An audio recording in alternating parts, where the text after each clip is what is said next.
ora, tēnā koe, Jamieson-Folland, the lifestyle aligner, helping you live the life you love with how to reduce work stress at home. So when we're working from home, what is it that we can do to offset the fact that there's going to be, if we're working in our own living environment, there's going to be stuff that comes up.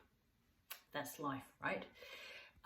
Because when we're in our work environment, let's say if we're used to going out to an office, perhaps in the past, for me it was our health centre that I went to very deliberately. I worked out quite early on that living in the little flat that we built above the practice wasn't a good move. I could actually never leave work. I was always there. Well, not always, but mostly there. When I'd finished work, I was done, but it was always possible to have a knock at the door. And so what is it that we can do to be realistic and have our eyes open about this? So I really recommend that you read this week's blog, which is specifically on 6 ways to help reduce work from home stress. So I'm going to actually just cut to the chase. There's a lot of research in there. There's a lot of info in that blog. I really recommend that you read it. But I'm going to cut to the chase with the 6 ways right now. And I've got them right here on the computer so I can actually keep on track rather than going down a rabbit hole. So the first one is schedule breaks. So I don't know about you, but I can sometimes just get so engrossed in what I'm doing that if I'm not careful, you know, I come up for air sort of a couple of hours later, by which time my brain is fried and I'm not much use for anything else after that. And I can be a bit of a tetch and not great to be around. So just making sure that they're in, not only in the schedule, but if you're anything like me, you might need to put them in as an alarm that goes off. So making sure that, and then we can keep fresh. Second thing, create a dedicated workspace rather than just sort of being on the hop, working from the dining table or an area that is really the energy needs to be clear for a communal space.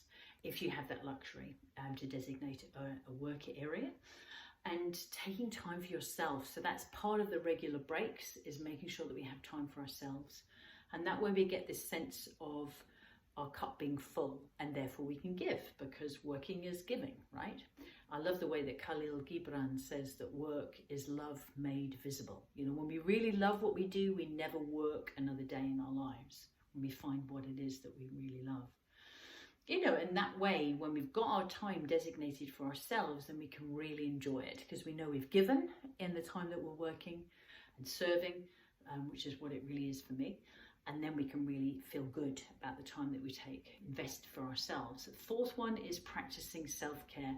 So that's a great thing to do in that time that we've devoted for ourselves, that's not work.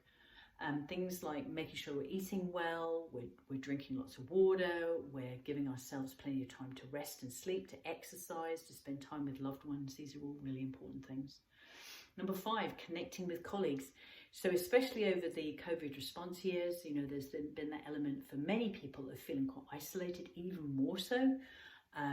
And so a lot of people have been working from home in that time, which may not be their natural kind of way of being.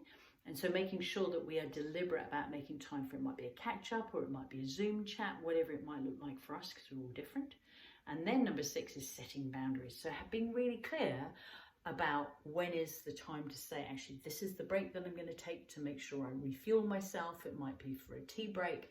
It might be for a meal break. You know, it depends on the hours that you're working, but being really clear, because when we have clear boundaries, there are healthy boundaries. And again, it can make all the difference when it comes to our overall health, emotionally, mentally, spiritually, physically, and financially.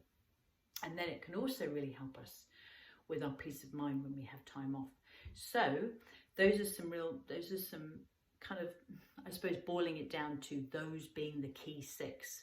How about you? Which of those have you found to be most useful for you? Have you trialed these? Are you game to trial them?